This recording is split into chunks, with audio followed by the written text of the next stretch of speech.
우리 주제 말씀 함께 돌아가겠습니다. 시작. 하나님이 보이셨다. 네, 한 번 더 시작. 하나님이 친히 보이셨다. 아멘. 로마서 1장 19절의 입장 같습니다. 시작. 이는 하나님을 알만한 것이 저희 속에 보임이라. 하나님께서 이를 저희에게 보이셨느니라. 창세로부터 그의 보이지 아니하는 것들 곧 그의 영원하신 능력과 신성의 그 만드신 만물에 분명히 보여 알게 되나니 그러므로 저희가 핑계치 못할지니라. 아멘. 그래서 우리는요, 하나님의 존재를 믿는 그 신앙의 기초가 어디 있는가 하는 것을 발견하게 됩니다. 지금 읽은 말씀 중에는요, 하나님을 알만한 것이 저희 속에 보입니다. 우리가 빨간 것이 함께 읽을까요? 시작. 하나님을 알만한 것이 저희 속에 보입니다. 아멘. 사람에게 하나님을 알만한 것이 있다라는 말씀입니다. 우리 인간에게 있는 특성 가운데 가장 중요한 것은 소위 종교성입니다. 어떤 짐승은 사람처럼 영리해 보이는 것이 있습니다. 어떤 짐승은 정말 영물이다. 보면은 어떻게 이렇게 사람과 비슷할까? 그 중에 하나가 뭐겠어요? 원숭이겠죠. 원숭이면 좀 영물이죠. 어쩜 보면은 예를 들어서 뭐 침팬지라든지 오랑우탄이라든지 우리가 동물원에서 가서 보면은 정말 놀라워요. 어쩜 사람과 이렇게 비슷한지 하는 행동이며 보면은 굉장히 사람하고 유사합니다. 근데 여러분, 원숭이 아무리 재간을 부리는 짐승이라고 하지만, 비슷한 인간과 비슷한 짐승이라고 하지만 그들이 함께 모여서 하나님께 예배는 안 드려요. 네? 종교성이 없어요. 이들은 먹고 싶은 거 먹고 그냥 잠자리 편안하고 환경이 주어지면 만족하면서 삶을 삽니다. 인생을 보내요. 그런데 여러분, 원숭이가 하나님을 찾는 종교성이 없기 때문입니다. 사람이 원숭이와 다른 점이 여기 있습니다. 사람이 겉으로 보면 하나의 동물이요, 그냥 원숭이와 다를 것 없는 어떻게 보면 유사한 동물이겠지만, 사람이 다른 원숭이하고는 다른 점이 있어요.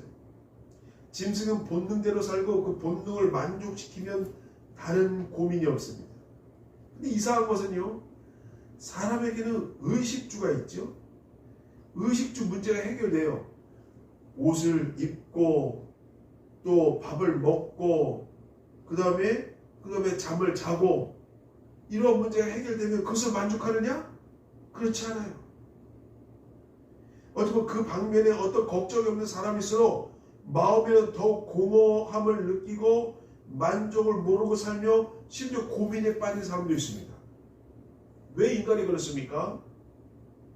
우리 인간에게는 물질뿐만 아니라 영혼이 있기 때문에, 이 영혼은 하나님을 통하지 아니하고는 만족을 느낄 수 없어요. 사람에게 의식주가 해결된다고 그 사람이 만족하며 삽니까? 그렇지 않아요. 예. 그 사람에게 온전히 만족을 줄 수 있는 것은 하나님 만나야 된다는 거예요. 하나님 만나요. 성 어거스틴이 하나님께 돌아와서 처음으로 고백한 말 중에, 우리 사람은 하나님을 위하여 지으셨으므로 하나님 품에 안기기 전에는 참 평안을 누릴 수 없습니다 라고 한 말은 의미가 있는 말입니다. 어거스틴이 방황한 인물 아니었어요?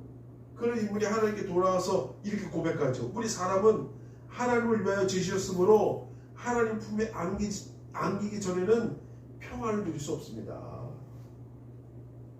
우리 인간은 하나님을 알만하게 지어졌습니다.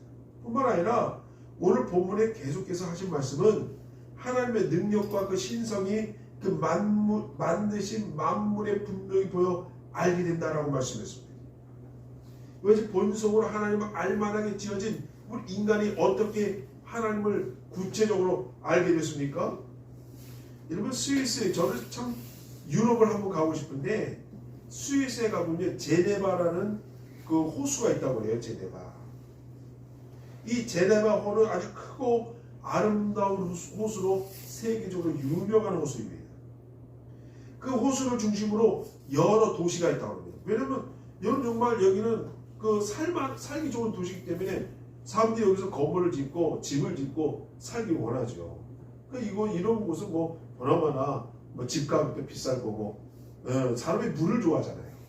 인간은 참 물을 기본적으로 좋아하거든요.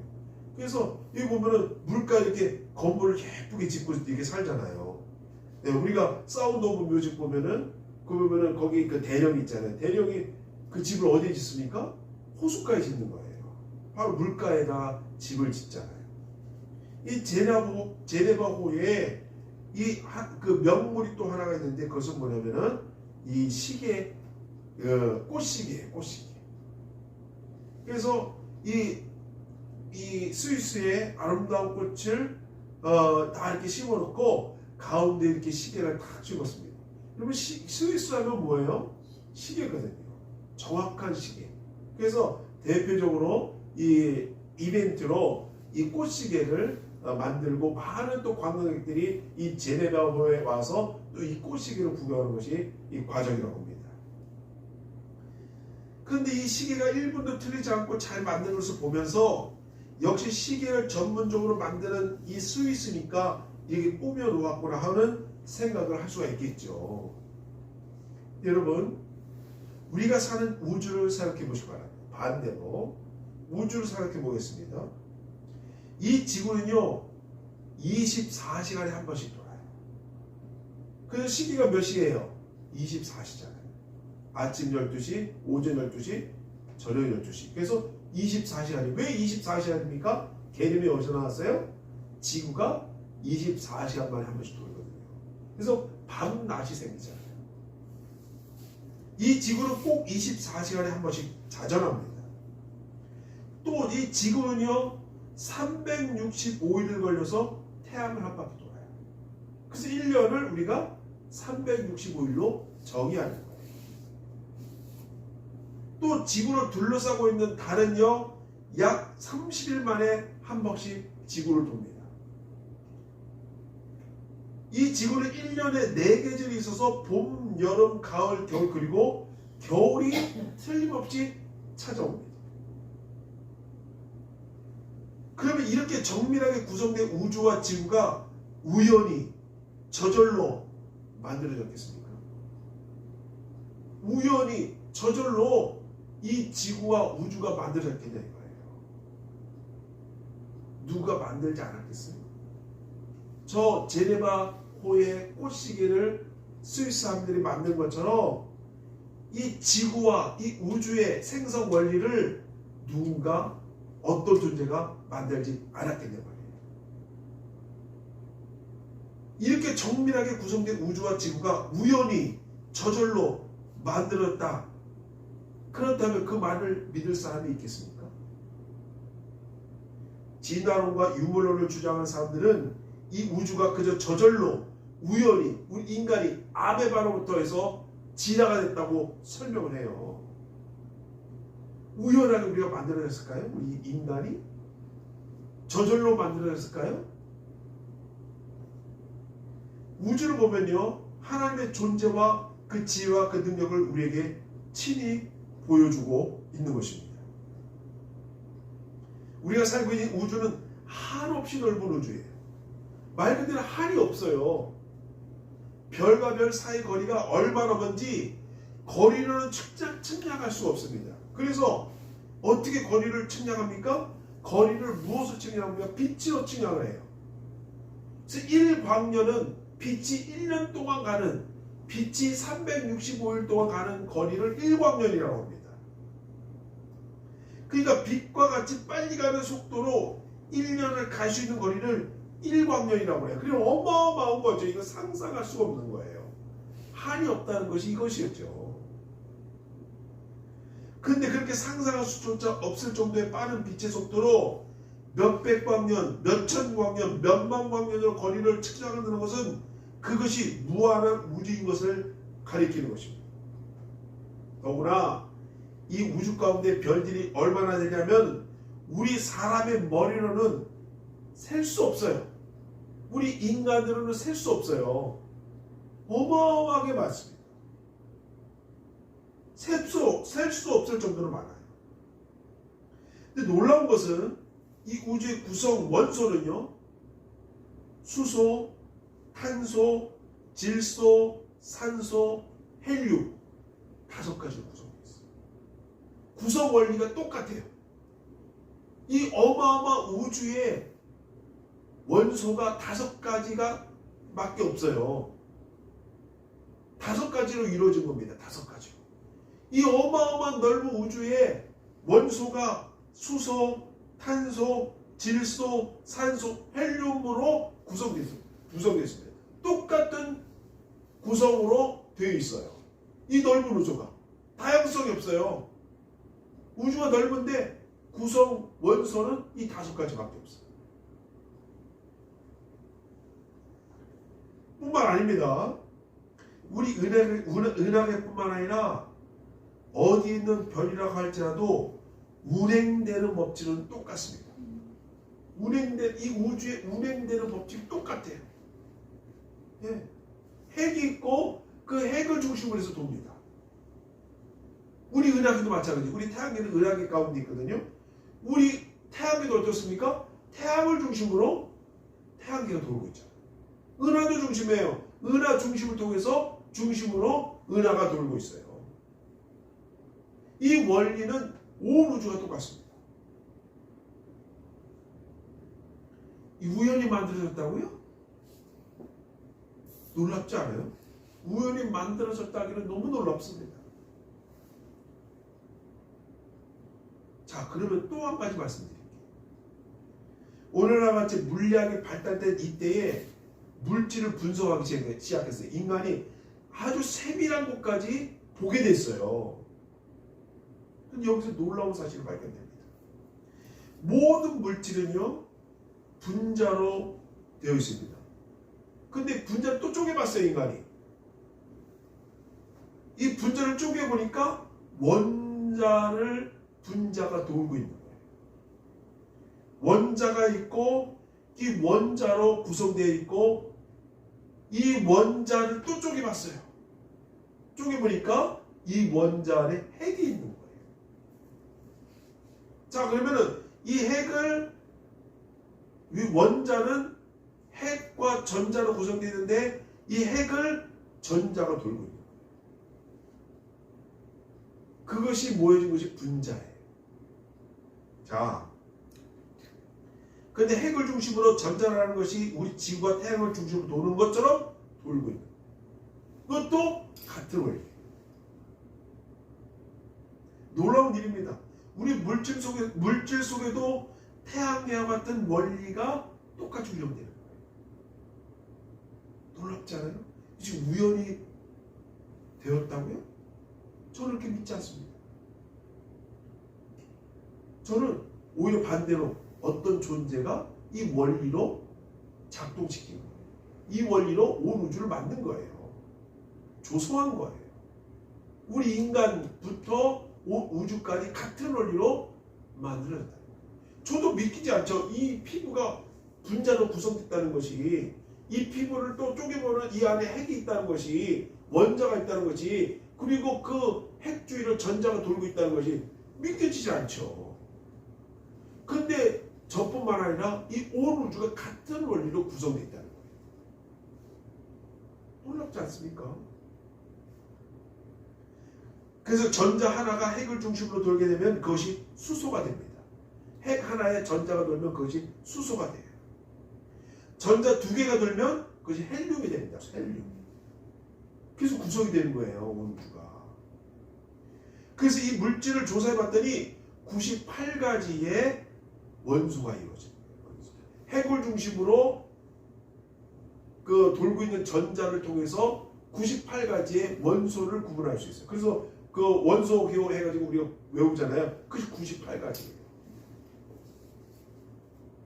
이것이 다 우연이라고 말할 수 있습니까? 하나님은 이 재료로 온 우주를 만드신 거예요.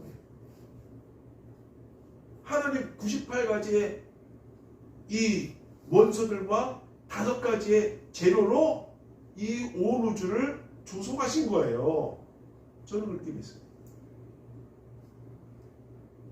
이 어마어마 한이 없는 우주, 한이 없는 우주를 하나님께서 빚으신 거예요. 같은 재료를 가지고.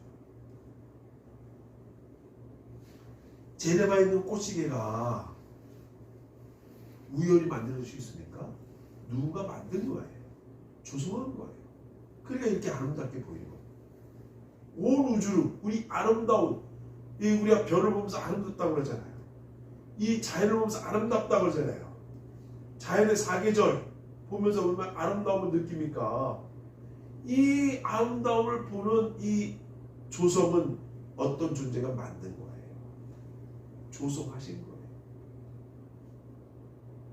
물론 그런 진화론에서 그걸 있습니다. 선택적 진화라는 게 있어요. 자연이 선택해서 어떤 존재가 우성인자를 통해서 이 부분적으로 진화되는 건 맞습니다. 저는 그걸 인정을 해요. 선택적 진화.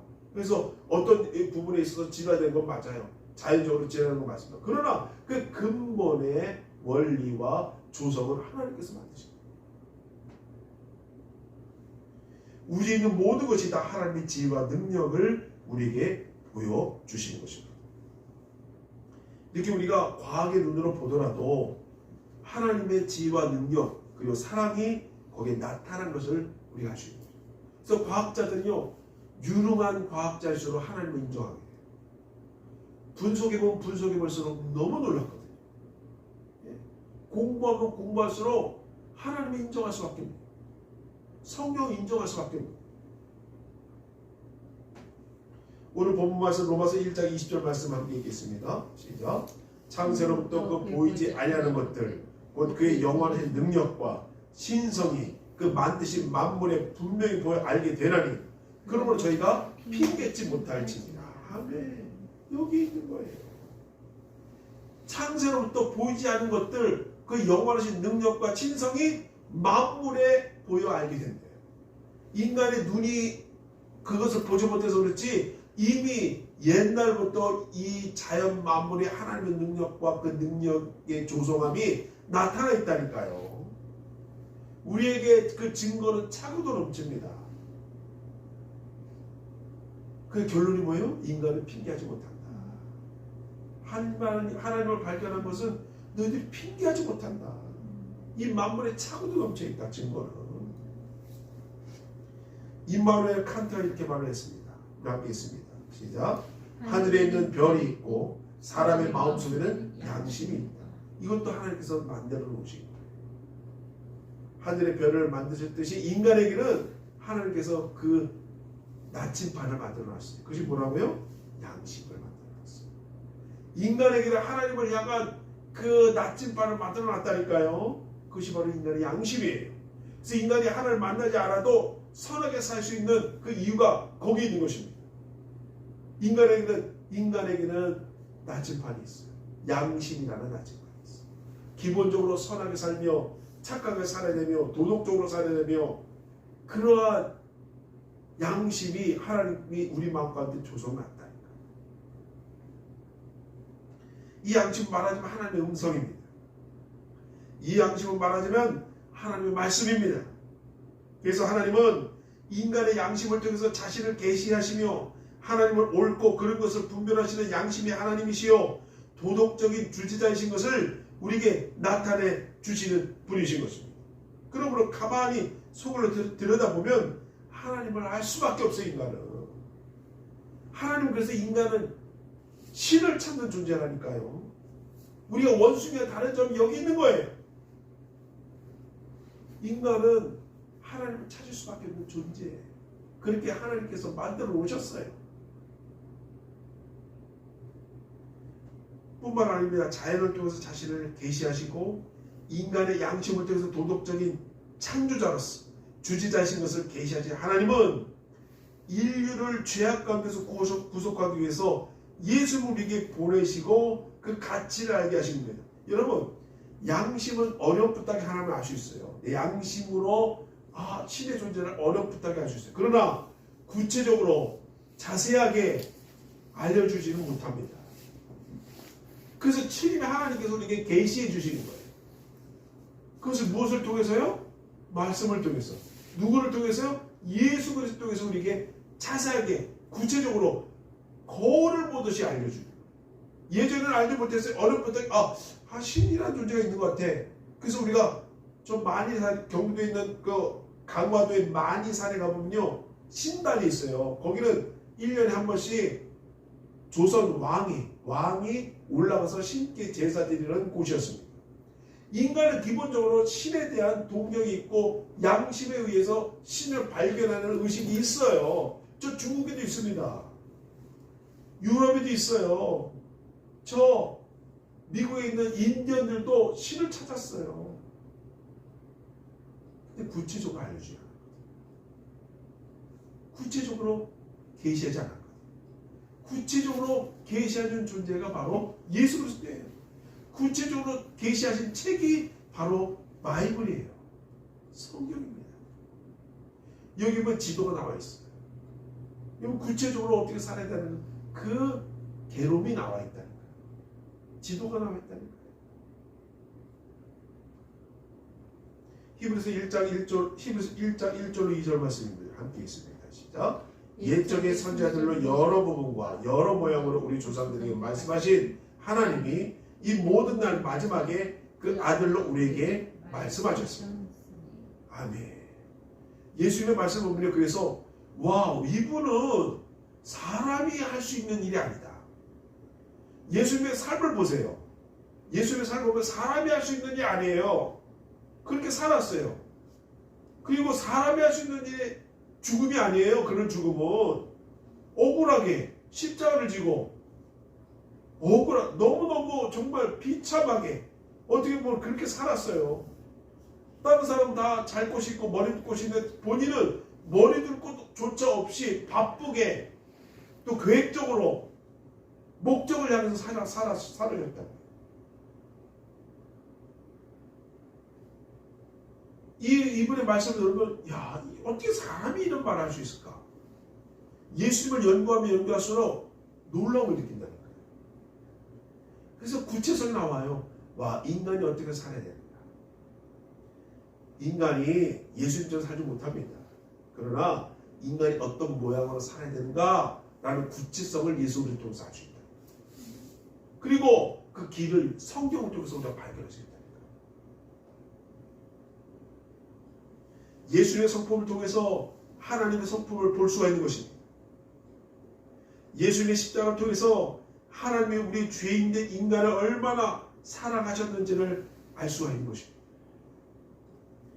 예수님과 그 십자가를 통해서 구속하신 하나님을 우리에게 계시하여 주시는 것입니다.